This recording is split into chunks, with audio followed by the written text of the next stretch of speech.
I bought this fly rod for $20 on Temu. If you don't know what Temu is, it is a new app that sells all types of goodies at crazy low prices. Did Temu just drop the barrier to entry for fly fishing? Is this a good option for an experienced fly angler? Let's find out. This is way too big for a 5-weight. For $22, maybe this thing will surprise me. This thing is bombing the cast out there. So I just received this package.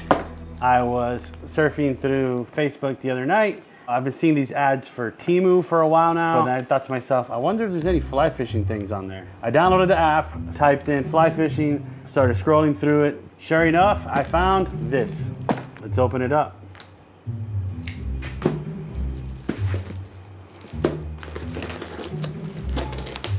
I actually ordered this about a month ago, and it said it would have been here in 7 to 13 days. But it just sat at the Port of Miami for a while. So they actually gave me a $5 credit for any future purchases. So let's see if it's even worth it. Don't need that anymore. So much packaging. Here it is. First impression, this rod sock is very cheaply made, but this rod only cost me $22, so I can't expect much from it. Cork grip feels good. I've had a lot of rod builders build me rods throughout the years, and the biggest mistake I have is they always put a reel seat. This is way too big for a 5-weight. This is a 5-weight. This reel seat seems perfect. I'm gonna go ahead and put it together and see what it feels like. Is it stiff? Is it slow and floppy? Nobody likes a slow and floppy rod. Whoop, let's not break that on the ceiling fan before I even get to use it. Definitely feels floppy. Definitely not a fast rod, but we'll see. For $22, maybe this thing will surprise me. Let me go ahead and put my reel on here and see what it looks like. It actually matches the reel seat perfectly. It almost looks like they're meant for each other. I'm gonna line this up, go outside and cast along the street, get my first impressions on it.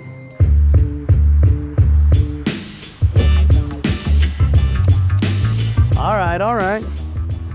Getting out there.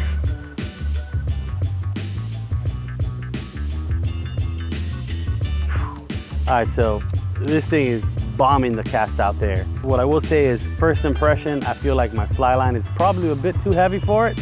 I'm using a 5.6 on here, and this is a shooting head. It's a short, heavier taper, so it's gonna load up faster. I feel like it's kind of overloading the rod, but the rod has a quick recovery and it's shooting it out there. I don't know how that'll translate to actually fishing it if there's a lot of wind and stuff around, but as for casting here on the road, it's definitely getting the job done. What I have noticed is the components feel and look a lot better quality than my Dogwood Canyon that I got at Bass Pro for $48, but the blank seems like it's not as good. If I had to guess, Bass Pro is likely spending the money on a better blank and lesser quality components, whereas this has better components, but the blank quality is not as good. The Dogwood Canyon feels better casting, but this is dumping the fly line out there. I'm putting the fly exactly where I want it every time. I mean, it's just shooting, as you can see. Honestly, for $20 or $22, I can't complain. I'm definitely gonna get out there and put it to the test on some fish and see how it does then. See how it handles fighting the tarpon and all that, and casting in the real world, because casting here, while it is more realistic compared to casting at a casting pond, it's still not the same when you're sighting at a fish specifically and trying to use that as your target to feed them. You know, a lot could change in that scenario. This is a fly tying or hook tying hack right there. I just hook it onto that to cinch it down. I think I've seen you do that before, and I always think, yeah, that's a good idea. And I never do it. I either do it on that, or if I have my line cutter, it has a little hole on it that I just use this hook it on there.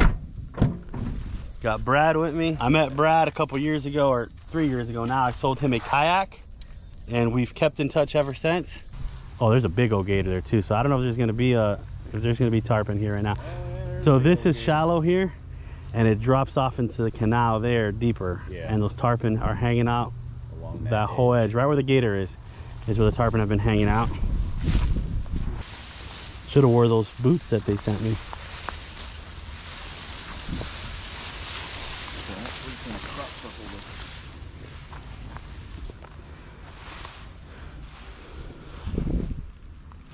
We'll see how doable this is. Yeah. First time fishing the Temu rod. I saw tarpon roll. Yeah.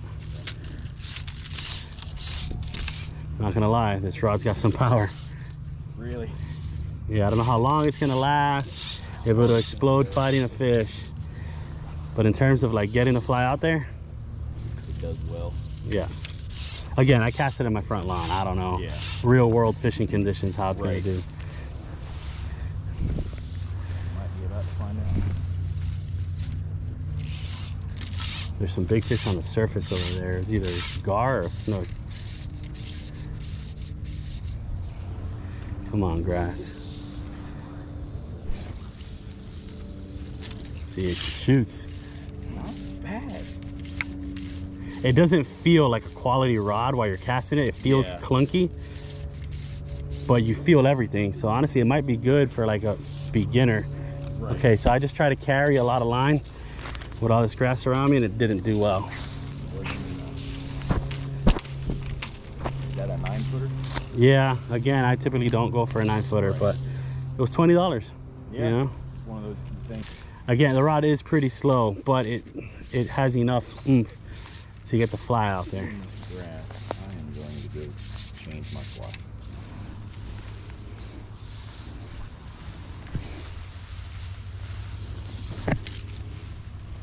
I've only seen that one tarpon. Lately, there's been a bunch of tarpon here, but that gator could be scaring them out.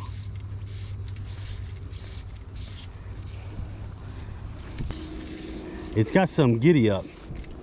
It's just such a weird feeling. It feels like it's overpowered, but then it just goes. It almost feels like I'm fishing a fiberglass rod, but with significantly more power to the cast.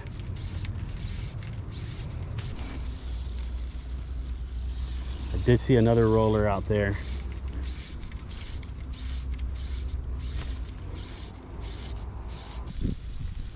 Again, it doesn't look pretty, but it's getting out there. Yeah. Doesn't feel pretty either. Ooh. Oh, tarpon. Ooh. Oh. Telling you, they're out there. They're right over there. They're sitting in that corner. Probably because the gator was right here, they decided to stay a little further out. Because they're usually all along this whole drop. Yeah. Oh, I'm tangled up around this tree. That's going to be interesting. Oh, got it.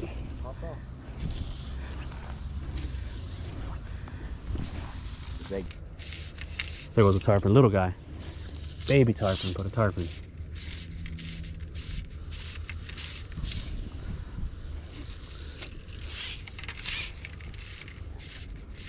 Am I rolling it? Whoop. Yeah, I got him. That's the same little guy I was talking about. I saw him roll.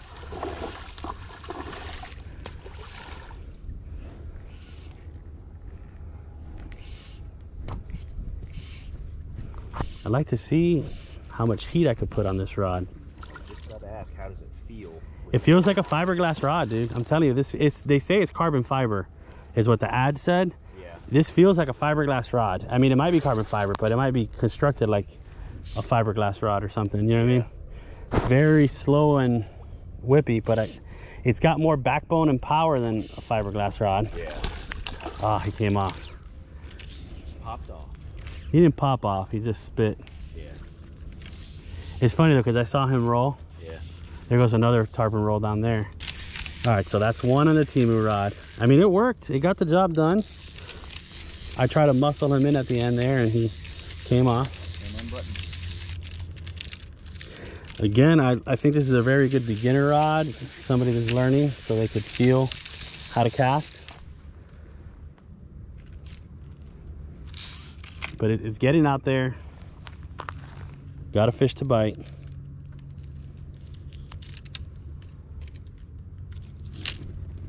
It's working. It just, again, feels like a fiberglass rod, which is not a bad thing necessarily. Right. I mean, I love fiberglass rods. They're very fun to fish. My issue I've always had with fiberglass rods is in this scenario, it's difficult to cast because they don't load up fast enough or strong enough. This one is loading up with more power than my Blue Halo glass rod does. Yeah. So maybe this is the answer to get the fun feel. but with a little more juice. All right, so just got the first fish on the Temu rod. It felt good. I tried to purposely put some heat on him to see what it felt like, and I think it's got the power to get the job done. He ended up pulling the hook at the end, but that's tarpon.